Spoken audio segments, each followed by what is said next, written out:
अस्सलामुअलैकुम व्यूअर्स, मैं मुश्ताक खरल।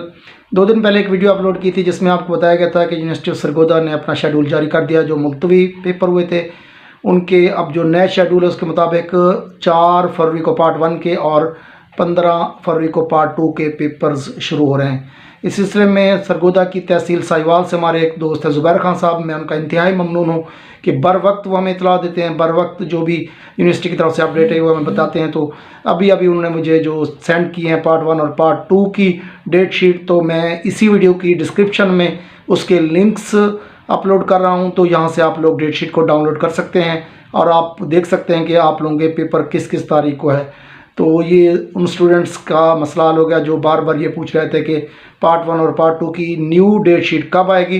तो डेट शीट जारी हो चुकी है, इसका लिंक जो है वो डिस्क्रिप्शन में दिया जा रहा है। इसी लिंक को आप ओपन करेंगे तो आपके सामने डेट शीट आ जाएगी। अपने इम्तिहान की तैयारी करें। मेरी दुआएं आप लोगों के साथ हैं। अपना और दोस्तों का बहुत ख्याल रखें। वस्सलाम।